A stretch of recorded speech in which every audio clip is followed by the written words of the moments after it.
Alors le tourisme social, qu'on appelle d'ailleurs tourisme associatif à vocation sociale aujourd'hui, est un tourisme qui globalement est né après-guerre, avec la montée en puissance des congés payés.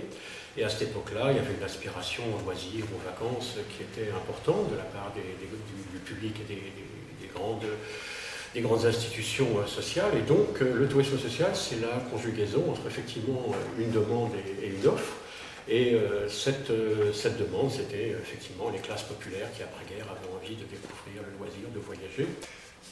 Alors aujourd'hui, quand même, l'UNAT, c'est 57 membres nationaux, un peu plus de 500 membres régionaux dans 21 UNAT régionales.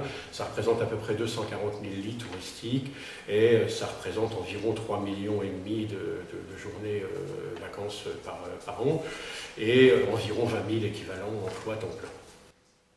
Quels sont les besoins financiers auxquels le tourisme social doit faire face aujourd'hui? Alors, ces besoins financiers sont, depuis les années 90, on a effectivement une stabilité un petit peu du parc, qui comprend à peu près 1500 établissements, du parc du tourisme social filiale UNAT. Les besoins financiers aujourd'hui sont essentiellement liés à la rénovation de ce parc. Et à la rénovation sur trois aspects. Le premier est la sauvegarde du patrimoine, tout simple, c'est-à-dire qu'il y a des toitures à changer, parce que voilà, les villages de vacances ont 30 ou 40 ans, qu'il y a des réseaux à refaire, donc de la sauvegarde de patrimoine. Du normatif, fortement, et notamment par exemple les dernières dispositions concernant les accessibilités ERP vont effectivement coûter très cher d'ici 2015. Et puis troisième élément, bien sûr, l'aspect qualitatif, parce que l'exigence des publics accueillis dans nos villages de vacances ou dans nos centres de jeunes fait qu'effectivement il faut améliorer le confort de l'hébergement et le confort des équipements de ces structures d'hébergement. Est-ce que le tourisme social rencontre des difficultés pour le financement de ses besoins?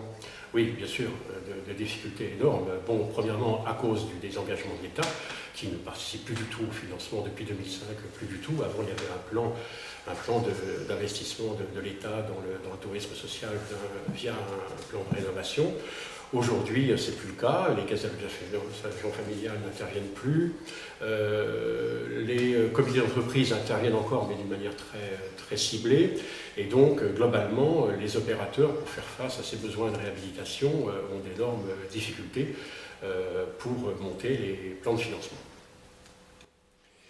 Quelles propositions concrètes peuvent être faites pour répondre à ce problème? Il y a une proposition en ce moment qui est en train d'être mise en œuvre, qui s'appelle un fonds de dotation tourisme social investissement, TSI, qui effectivement a pour vocation d'investir dans des sociétés patrimoniales qui seraient constituées pour porter le patrimoine de ces villages de vacances ou de ces centres de jeunes, et dans lequel la Caisse des dépôts et la LCV intervient. Et il y a un troisième partenaire qui est en train d'être recherché pour effectivement alimenter ce fonds d'investissement. Et ce fonds d'investissement pourrait apporter des fonds propres dans ces sociétés immobilières patrimoniales. Une des difficultés, c'est que l'essentiel du parc est propriété de collectivités territoriales, pour la moitié à peu près, donc de communes, d'intercommunalités, voire de départements. Et l'autre moitié est propriété de l'économie sociale, c'est-à-dire de comités d'entreprise, de mutuelles, des associations elles-mêmes. Et donc, ça pose un certain nombre de problèmes de constituer des sociétés patrimoniales, souvent des SCI, parce que, au niveau du NAT, on a posé quelques questions, notamment à la Caisse des dépôts et la NCV, sur la constitution de ces SCI, parce que sur les aspects fiscaux, sur les aspects juridiques, sur les aspects économiques et financiers, ça pose un certain nombre de problèmes qu'il faut régler.